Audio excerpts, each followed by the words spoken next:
que tout le membre adhérent, tout le membre engagé, tout le membre effectif sont le fils de Bahati Lukwebo, sans distinction. Alors si nous pouvons partir sur ces pistes-là, je crois qu'on peut avancer. Donc, l'autorité morale, le président, le professeur Bahati Lukwebo, n'a pas retiré de soi-même la candidature de notre camarade Serge, parce qu'il s'agit de notre camarade en tant que militant. Pour ceux qui ne le savent pas, parce que, ou qui sont victimes de certaines influences politiciennes, ils doivent aujourd'hui les connaître. Camarade Serge est d'abord militant au sein de la FDC, un des hauts cadres parce que le secrétaire général en charge de la jeunesse, il est élu, le meilleur élu, parce que je suis de ceux-là qui ont vu comment est-ce que le camarade s'est battu à Kabare. Chers amis de la presse, lorsque vous arrivez à Kabare, vous allez vous rendre compte que le camarade a quitté Kinshasa, a quitté les ambiances, a quitté l'opulence. Il a jugé bon d'aller rester à Kabare, au sud Kivu, pour voir comment est-ce que ses concitoyens vivaient et passaient leur temps. Par conséquent, camarade Serge n'est pas le moindre au sein du parti. Donc, il est le choix de tous les bahatistes engagés qui se retrouvent en lui. Comme cadre, comme militant et comme fils, ayant compris le souhait de son père, eh bien, son père, qui n'est pas n'importe quel père, il a jugé bon de lancer son fils en politique. C'est ça. Le livre d'Ecclésiaste dit, pour les chrétiens, un bon enfant est celui qui fait la joie de son père.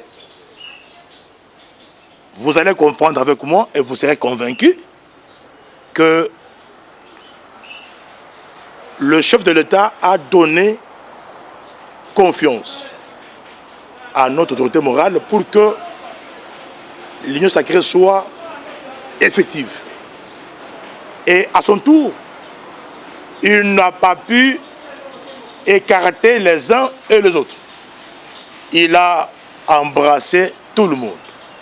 Elle est mauvais, elle est bon. Venons, soyons autour du président Tshisekedi, aidons le Congo à avancer. Et cette volonté manifeste de l'autorité morale pour maintenir le cap de l'union sacrée pouvait, icto facto, ramener nous, les baptistes engagés, à suivre ce pas, à un ou des badauds, je veux dire ça. Mais c'est un cadre de intellos, des hommes et femmes dont les têtes fonctionnent pour servir la République démocratique du Congo.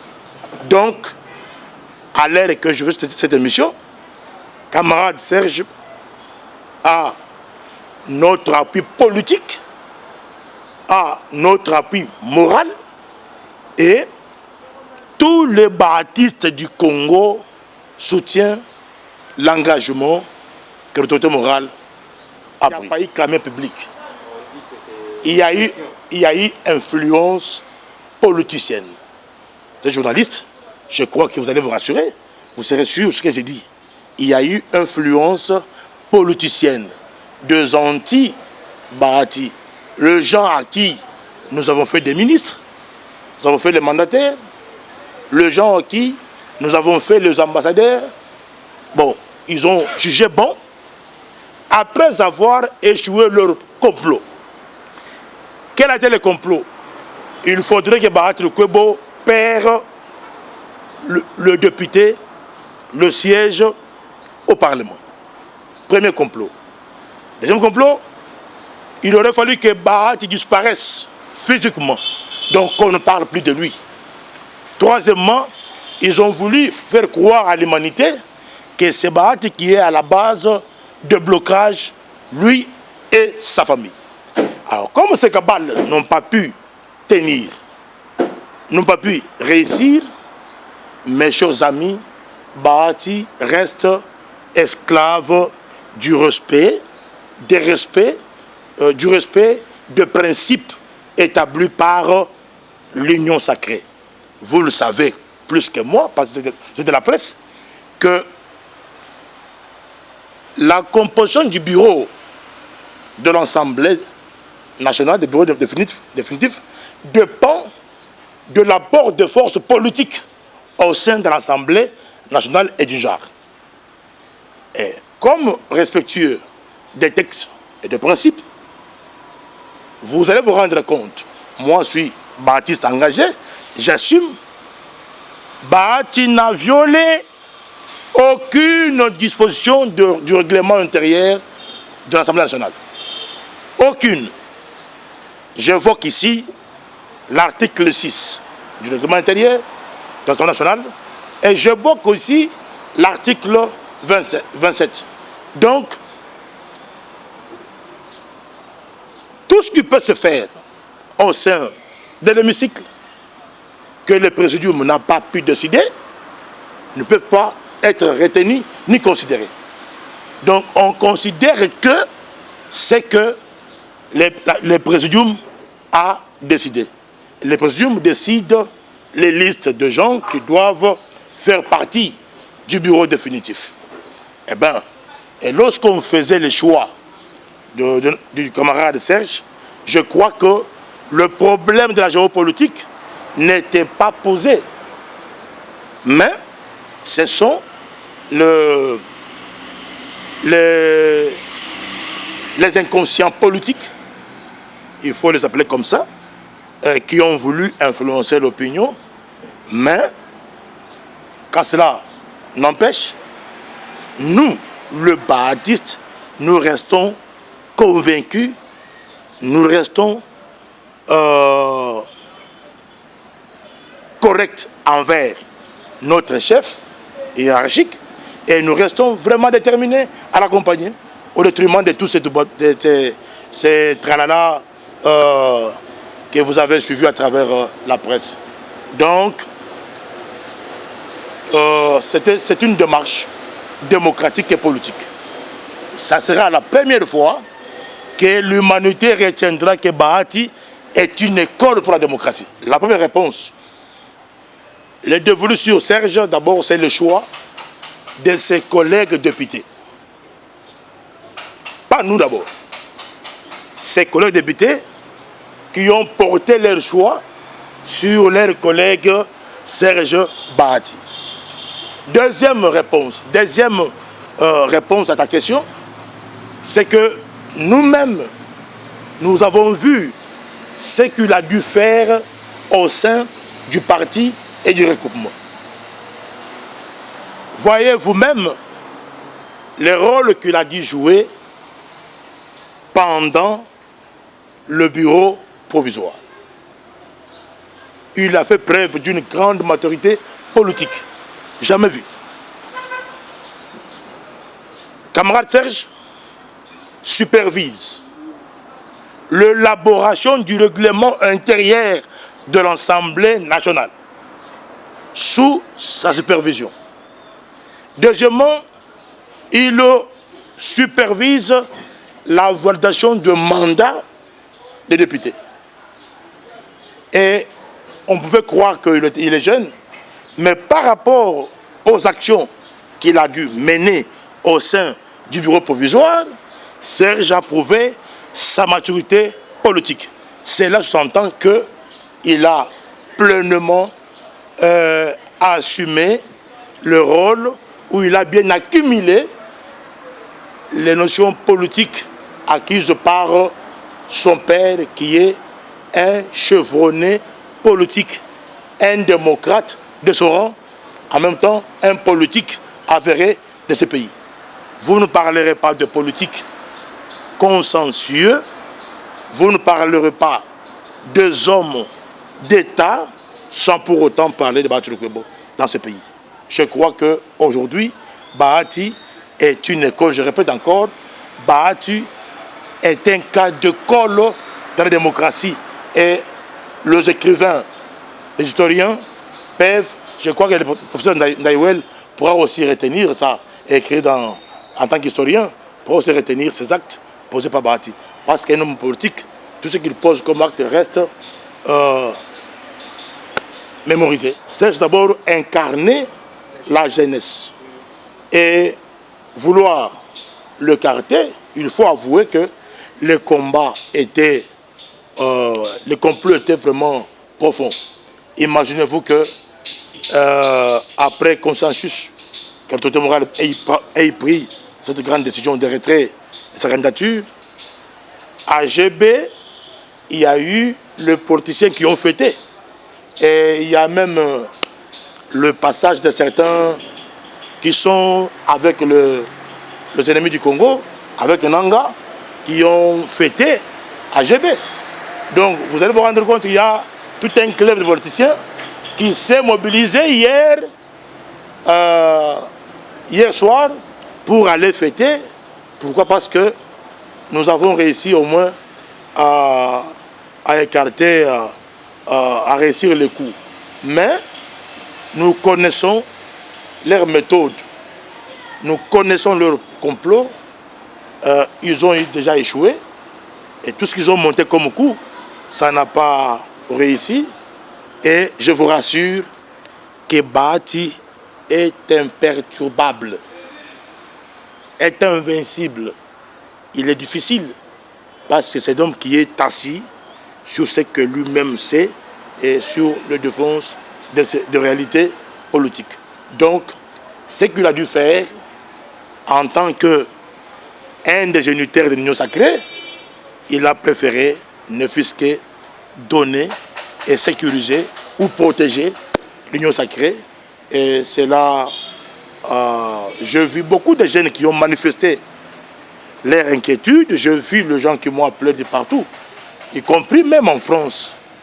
Même en Belgique, il y a des gens qui m'ont dit, mais vie est boni. Donc, je leur ai assuré que Serge, c'est un homme politique. Il est déjà engagé en politique sur la porte, la grande porte. Et je crois que il y a encore beaucoup à espérer avec Serge. Donc nous, les baptistes engagés, nous confirmons notre appui moral et politique à Serge en tant que politique et acteur majeur de mon regroupement politique AFDC.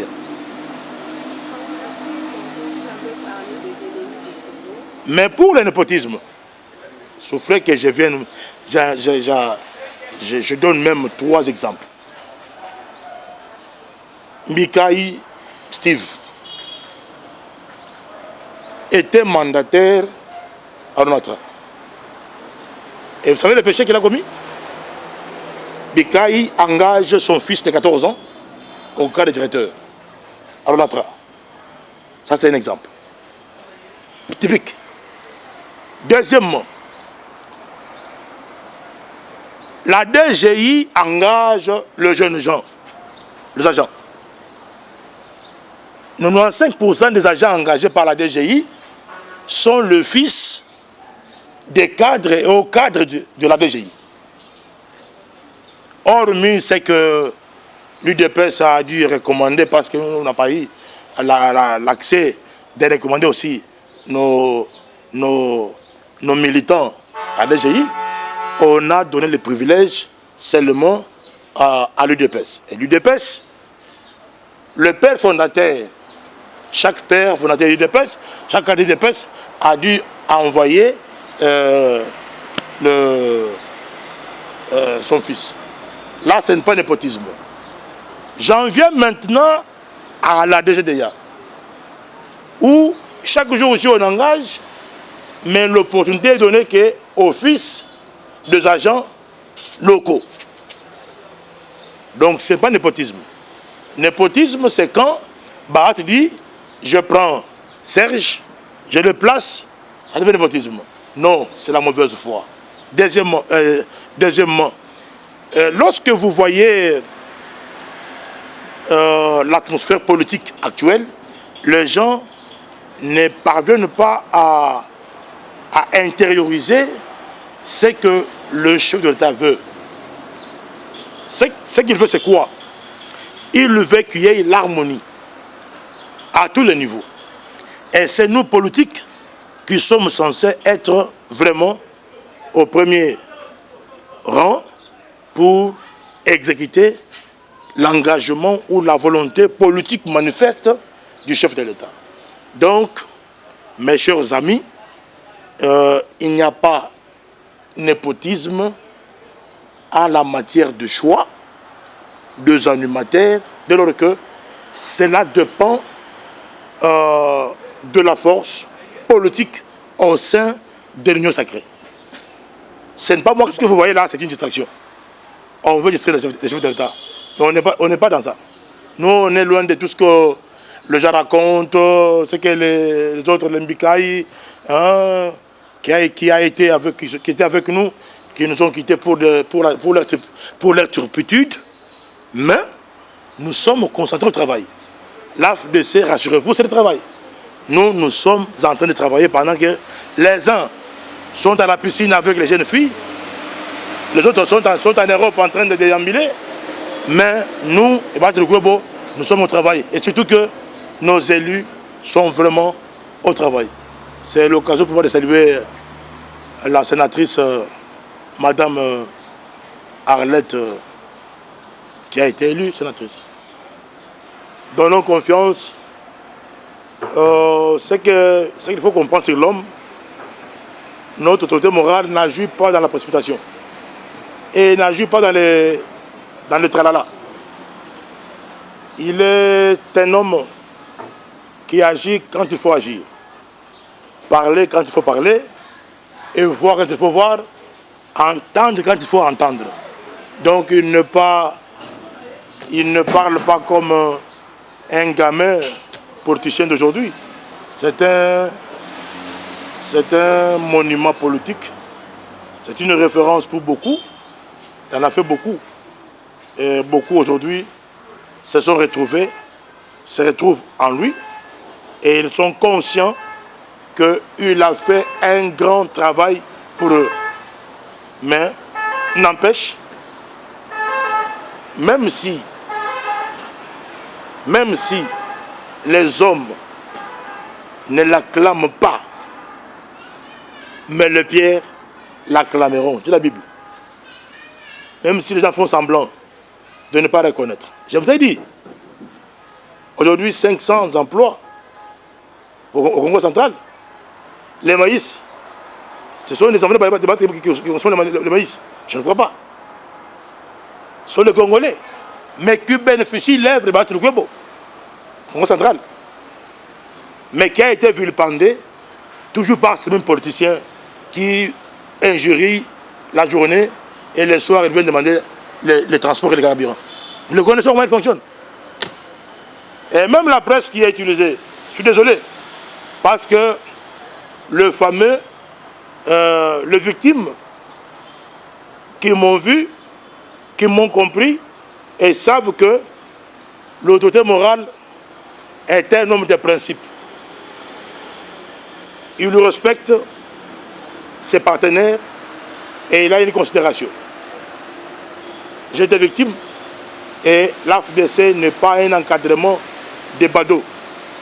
C'est un encadrement des hommes, des femmes, au Mitou et Salaka. C'est ainsi qu'ils avaient vu. Pendant qu'on voulait que nous puissions tergiverser, alors il y a eu encore notre camarade qui est le PF, l'honorable, à qui j'invite tous les députés nationaux qui croient à Bahati de voter notre candidat questeur. Voilà. Si Bose ou un règlement intérieur, ce n'est pas engagé, mes frères. Prenez le règlement intérieur, lisez l'article 6 et l'article 27. Vous comprenez? Alors vous comprendrez que composition et bureau définitif et zali émanation du présidium. Vous comprenez? Tellement que le présidium a décidé que Mosso Atikala Atikali. C'est comme qui dirait, en nom du présidium, il veut aller comme indépendant. Et pourtant, les règlements intérieurs de l'Assemblée nationale n'autorisent pas. C'est lui qui doit aller comme indépendant, doit d'abord être élu comme indépendant. Mais comme nous avons été tous signataires du protocole d'accord de l'Union sacrée, donc l'Union sacrée ne reconnaît pas les indépendants. C'est une décision qui a été prise par le présidium. Bakassende s'incline. Et Bahati milite pour qu'il y ait l'équilibre au sein du présidium. Ce combat, même si nous avons été victimes, à Kisangani, victime à Tchikapa, victime ailleurs. Mais nous gardons notre sang-froid, notre engagement, parce que l'essentiel est que le chef de l'État gagne le pari de son quinquennat.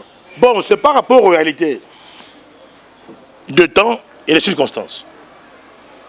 Voilà pourquoi je suis d'avis que la constitution que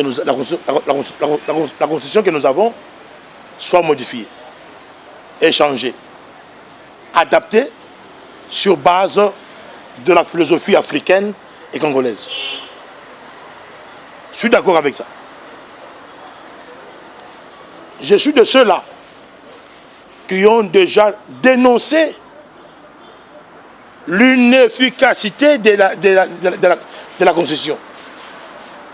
Cette Constitution n'a pas permis aux Congolais de jouir de leurs droits, mais ça a favorisé les étrangers à malmener les Congolais sur leur propre sol.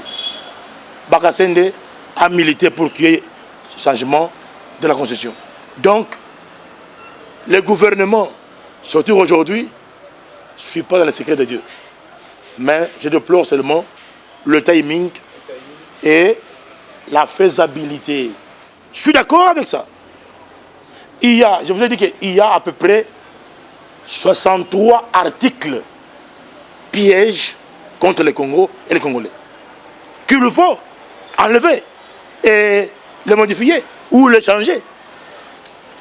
68 articles pièges contre le Congo et les Congolais. Et qui hypothèquent même notre souveraineté en tant que nation. Alors pourquoi maintenir une telle constitution? En plus, c'est le résultat des belligérants.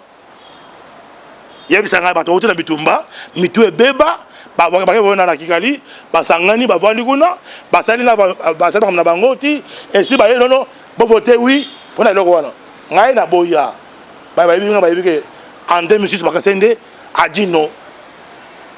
Kalomo Francis et moi, tous ces amis-là, à qui on débattait. Mon ami Ndeko Basile, émission Bousso, 4 vérités. Donc, il est encore vivant. Il y a des archives. J'ai eu à dire non. Et jusqu'aujourd'hui, je continue à dire non. J'ai dit, ce n'est pas vraiment conforme à notre réalité politique. On va équilibrer d'abord le mode. Ça va d'abord équilibrer l'orthodoxie en matière de gestion de deniers publics. Ça va réglementer beaucoup de choses et les Congolais vont se retrouver, vont vivre bien, vivre en paix. L'Afrique a 12 députés provinciaux. Et l'engagement de l'autorité morale pour que nous puissions, coûte que coûte, avoir ces gouverneurs, c'est pour essayer de répondre aux besoins majeurs des sites kivusiens qui nous ont donné confiance. Je salue maintenant que notre gouverneur Pouroussi, avant de commencer son boulot, il a préféré aller voir, il a préféré solliciter l'accompagnement de l'UGF, ce qui veut dire qu'il veut bien faire les choses d'une manière orthodoxe et il veut bien équilibrer la gestion et corriger les erreurs du passé. Donc, nous avons eu la mission de faire en sorte que nous ayons un gouverneur qui doit corriger les erreurs du passé. Et voilà, chose dite, chose faite. Nous sommes très heureux d'avoir au moins accompagné le gouverneur Pouroussi et qui a remporté avec 27 voix. La guerre, il faut reconnaître que il y a les avancées significatives. Les gouvernements, à travers la volonté politique du chef de l'État, qui a donné au moins 3 supports pour mettre fin à la guerre. Vous avez, alors sur la reprogrammation militaire, ce qui n'a jamais existé. Nous avons aujourd'hui les Wazalendo, qui sont considérés comme les réservistes. C'est un grand support sécuritaire aussi. Et maintenant, vous avez les moyens conséquents que l'on loue à l'armée. Mais nous déplorons seulement les détournements et la mégestion. Et là,